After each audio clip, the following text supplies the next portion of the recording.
Bom, pessoal, estou abrindo aqui uma nova gravação agora para a gente tirar dúvidas sobre o projeto, né?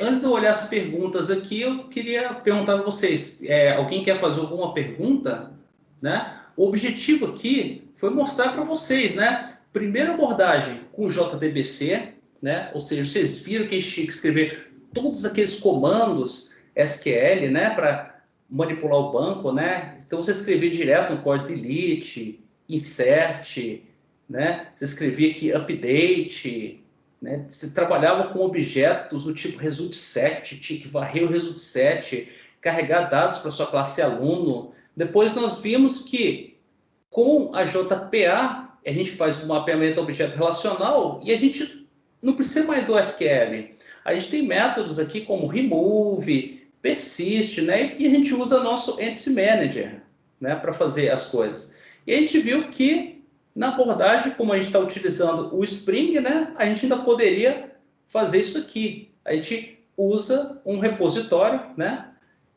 que na verdade é uma interface, é uma classe, né, e o Spring ele provê para a gente a implementação de diversos métodos aí, né? Então, se a gente pegar aqui o nosso repositório, a gente vai ver que, olha só para vocês terem uma ideia, quando a gente tem o ponto aqui, Ctrl barra, olha a quantidade de métodos que o Spring já entrega para a gente, tá? Vários find, tem o save, tem o delete, tá? Delete by ID, né?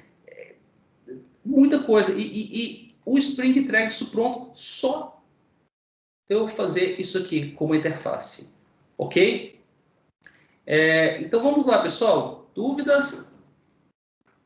Júlio, pode falar.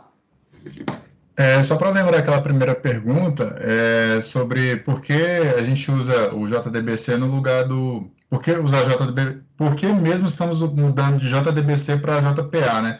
É que o senhor falou que tem menos código, claro, mas ele influencia na memória do servidor, né? De um e de outro. Mas teve um outro momento que o senhor falou que é importante usar JDBC. Por que mesmo? Exato, exato. Júlio, é uma faca de dois gumes.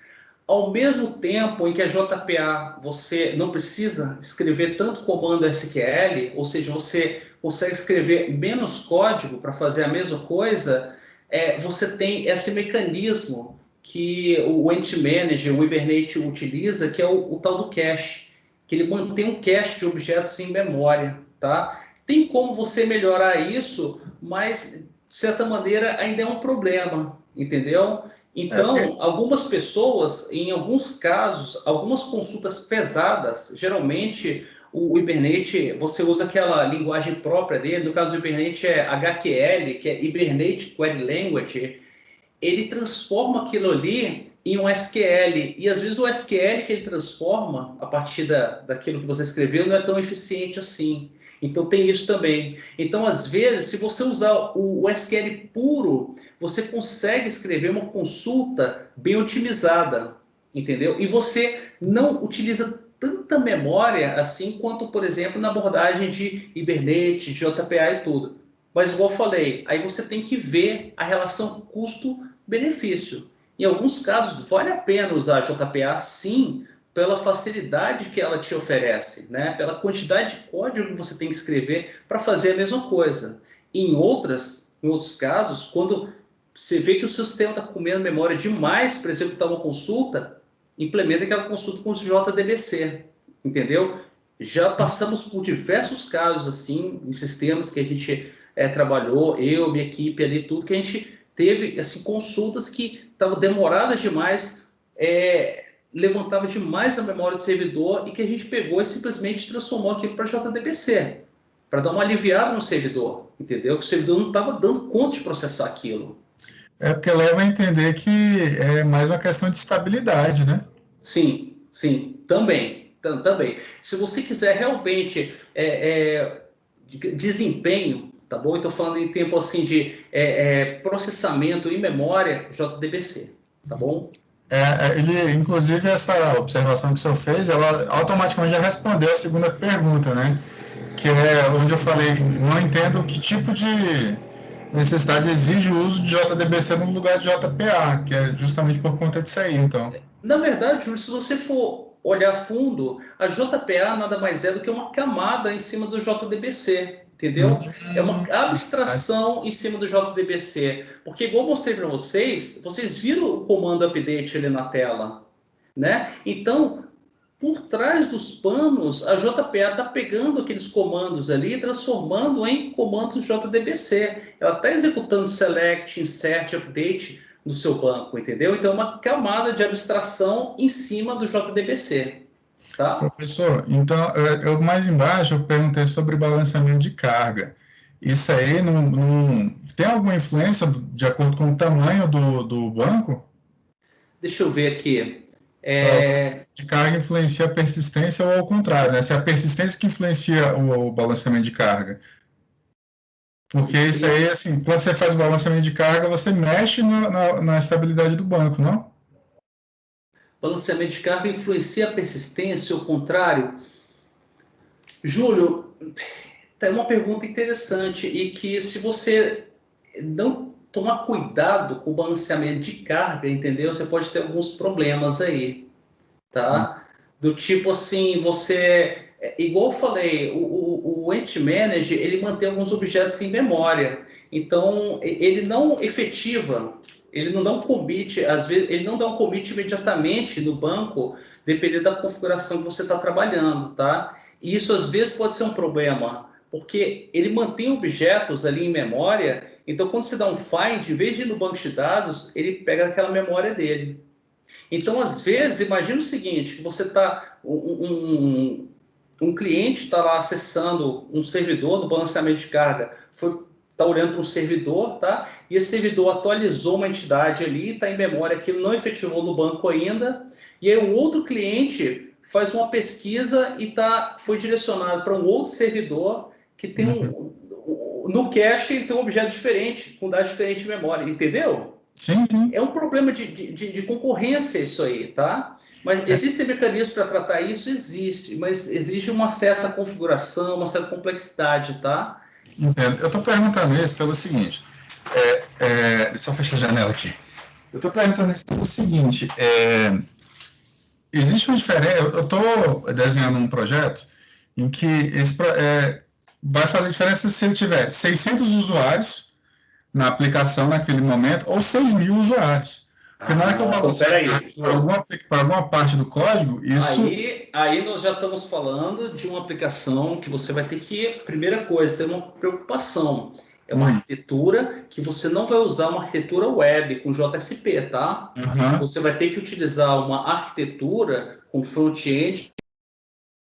O seu back-end em Spring, ele vai fazer o quê? Ele vai expor web services, ok? Porque você não vai guardar a sessão de usuário aqui. Se você usa uma aplicação web, cada usuário conectado na sua aplicação, ele vai criar uma sessão, tá? E essa sessão, ó, vai aumentando. Chega uma hora que ele não vai conseguir lidar com 6.000 usuários simultâneos, entendeu? Ou mais. Então, quando você tem muitos usuários, aí é interessante você pensar nessa abordagem de web services, tá? Primeira coisa, essa arquitetura. Front-end e back-end, tá? Legal. Bom, o Silvestre fez uma pergunta. JPA é mais seguro JDBC? Silvestre, em parte sim, em parte não, tá? Porque, igual eu falei, o JPA ele vai gerar SQL por debaixo dos panos ali, tá bom? O grande problema do SQL com JDBC é quando você concatena textos, strings, para construir um SQL. E isso você pode fazer tanto com JDBC quanto com uma query ali usando a JPA. Muito cuidado, porque com isso, quando você concatena strings, você está exposto aí a um ataque do tipo SQL injection, tá bom? É um ponto importante. Então é importante você usar aqueles parâmetros. Você vai construir um SQL, usa aquela interrogação para dar um set parâmetros lá, tá bom? Nunca, mas nunca, pessoal, nunca concatenem strings para montar um SQL. Pelo amor de Deus. O pessoal faz isso principalmente em PHP. Não sei em PHP, não conheço PHP, mas não façam isso, tá bom? Porque senão sua aplicação pode estar aberta a ataque do tipo SQL injection. E com isso a pessoa pode simplesmente dar um drop database lá e apagar todas as tabelas do seu banco, tá bom? Então, muito cuidado com isso. Deixa eu ver as outras perguntas. O Alexandre falou, professor, passamos pelo Servlet e depois JSP, agora JPA. Vi que JPA é muito mais prático e enxuto, porque tivemos que passar por esse processo. Por que vocês passaram pelo processo, Alexandre?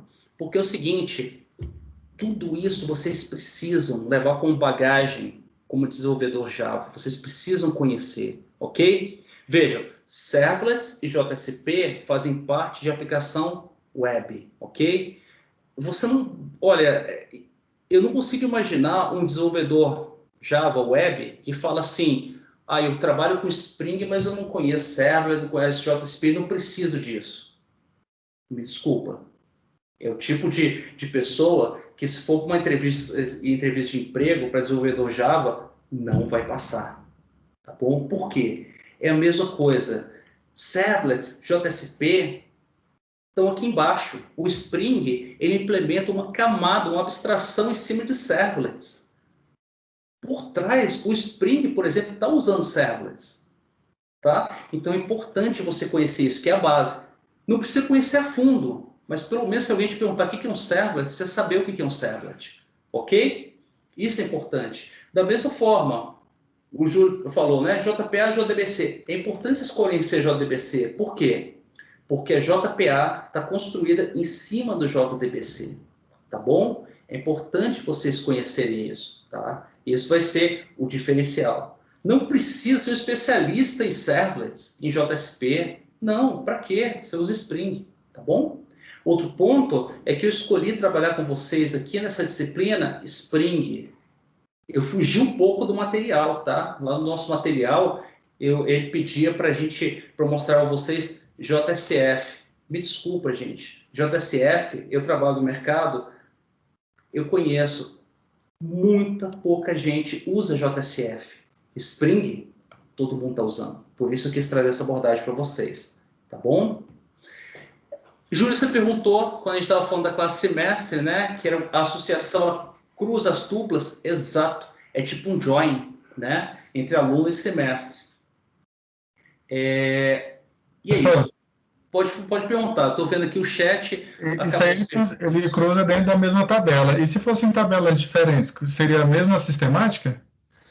Olha, Júlio, geralmente, quando você utiliza essa abordagem aqui, ó, você usa essa anotação many to one, você tem que ter um ponto comum entre as duas tabelas, ok? Então, no caso, aluno e semestre, você tem o quê? Tem um campo ID semestre. Seria a chave primária de cada tabela. Exatamente. ID semestre está guardando o quê? A chave primária da tabela semestre. Ou seja, por isso que a gente chama, em banco de dados, chama isso aqui de uma chave estrangeira, tá bom? Uma foreign key. Porque com o ID do semestre, você consegue ir lá na sua tabela de semestre. Olha só, com o ID do semestre, o ID 8, eu consigo ir lá na tabela de semestre, tá? Eu consigo ir lá na tabela de semestre e olhar que o ID 8 tem o nome oitavo, ok? Mas aqui eu já estou entrando na disciplina de banco de dados, né? Mas não tem jeito.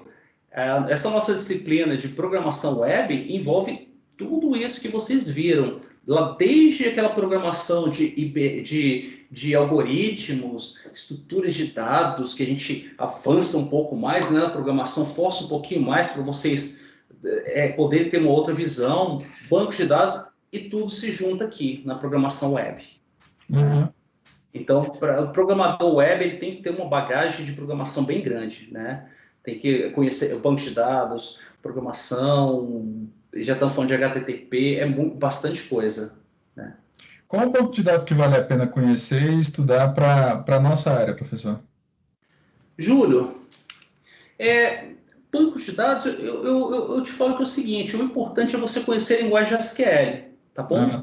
Porque banco de dados, o importante conhecer é aquele banco de dados que tem na empresa onde você está trabalhando. Então, se a empresa que você está trabalhando usa o Oracle, excelente. Mas o básico ali, o SQL, é comum de todos os bancos de dados, tá? O importante é você conhecer bem a linguagem SQL. Porque banco por banco você vai ter os mesmos comandos. Select, insert, update, delete, create table, create database, esse tipo de Legal. coisa. Tá? Legal. Então, mais perguntas, pessoal? Bom, então eu vou encerrar por aqui, então, essa nossa aula. Essa foi a nossa última aula. Eu agradeço vocês, pessoal, por estarem presentes aí em todas essas aulas aí que a gente teve. A gente teve um total aí de 7 webconferências, muitas delas a gente passou até chegou a 2 horas de webconferência e tudo, mas o objetivo aqui foi justamente tentar mostrar uma parte mais prática dessa parte de programação web com vocês. Nós abordamos assim um conteúdo muito extenso, né? Então a gente partiu lá do HTML, falamos de serverless, falamos de JSP, depois nós entramos no Spring, né? Nós falamos do framework Spring, nós falamos de JDBC, nós falamos de JPA. Aí eu finalizei mostrando para vocês os repositórios do Spring, né? Então, assim, nós abordamos muita coisa nessa disciplina, né? Vocês não precisam saber de tudo, tá, pessoal? Algumas pessoas não vão para essa área de programação, mas pelo menos vão levar essa visão, né, de tudo que a gente viu. Agora, quem for para a área de programação, vocês agora já viram o caminho, né? O que precisa, por exemplo, às vezes investir para aprender, para estudar um pouco mais. E eu digo para vocês, hoje, nesse momento que eu estou gravando esse vídeo, né, Spring está muito forte no mercado. Então, é um framework que vale a pena investir. Acho que vocês tiveram a oportunidade de ver assim, os recursos que o Spring te oferece, as facilidades, né, e tudo, e é por isso que ele está sendo bastante utilizado no mercado. Tá bom? Júlio, você quer fazer uma outra pergunta? Não, professor, só agradecer, porque esse formato das webconferências foi muito bom em relação aos semestres passados, né? Permite que a gente acompanhe o conteúdo de forma mais eficiente e tenha um contato direto com o professor, porque como é sistema à distância, esse é o momento que a gente aproveita para tirar as dúvidas mesmo. Com certeza, Júlio, com certeza. Mas olha, eu extrapolei um pouquinho, tá?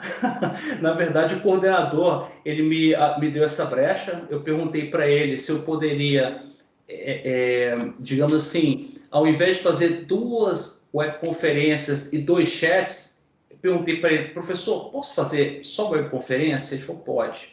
Aí ele já cedeu um pouquinho. Eu falei, professor, posso fazer uma webconferência toda semana com os alunos? Em vez de ter 4 webconferências, posso fazer 7 com os alunos? Porque aí dá para trabalhar bem com eles o conteúdo. E eu acho que vai ser bem proveitoso. Aí ele falou, pode. Eu falei, então pronto. Ele me deu a carta branca. Né? A gente agradece essa disponibilidade do senhor. E com isso, eu acho que todo mundo ganha, né? A Católica vai ganhar um pessoal que, poxa, é porque no começo da matéria, algumas pessoas falam assim, poxa, não aprendi nada em programação web, o professor não ensinou HTML, eu fiquei meio receoso com isso. Mas eu percebi que com a webconferência, a gente aprofundou o máximo que pôde, porque o senhor mostrou o caminho. O restante, a questão é ser autodidata agora e seguir em frente, né? E o código está aí também, né, Júlio? O código está aí, vou disponibilizar para vocês, vocês podem estudar melhor nesse código e até desenvolver ele, né? E eu também queria dizer que, da mesma maneira que eu estou aqui como professor, né, eu estou aqui ensinando, eu também estou aprendendo com vocês, Sim, né? claro. Então, a gente aprende junto, né? Então, não é só uma via, é uma via de uma mão, é uma via de 2 mãos, né? Eu estou sempre aprendendo com vocês também. Né? Nesse momento de pandemia, né, todo auxílio que a universidade nos dá, e esse momento que o senhor dá essa aula para nós, é uma forma que a gente vê que a Católica está se preocupando com o aprendizado dos alunos, para nós é fundamental, é de uma importância enorme, porque a gente depende dessa proximidade com o professor, Com justamente certeza. para esclarecer muita coisa. Com certeza, Júlio. Com certeza. Com certeza. E vamos ver. Eu acho que para mim foi uma experiência também nessa disciplina de programação web. Quem sabe às vezes eu vou levar essa experiência de ter várias webconferências para outras disciplinas também, né? Que eu acho que foi bem proveitoso.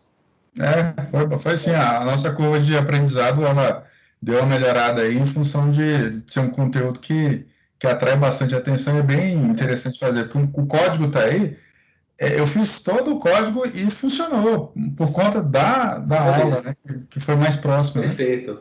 Eu acho que você pode assistir os vídeos e ver, não funcionou, você assiste o vídeo e você vê, peraí, faltou esse detalhezinho, aí você consegue, né? Você consegue pegar. Exatamente. Mas é isso aí. Beleza. Gente, Obrigado então, mais uma vez. obrigado então, viu, Júlio? Pessoal, obrigado a todos vocês. Obrigado a todos vocês que teve muitos alunos, inclusive, que tiveram presente em todas as nossas webconferências. Muito obrigado, tá, pessoal, por estarem aqui. E qualquer dúvida que vocês tiverem, mandem mensagens lá para mim, tá? Tirem as dúvidas lá, tá bom? Obrigado, pessoal. Um grande abraço.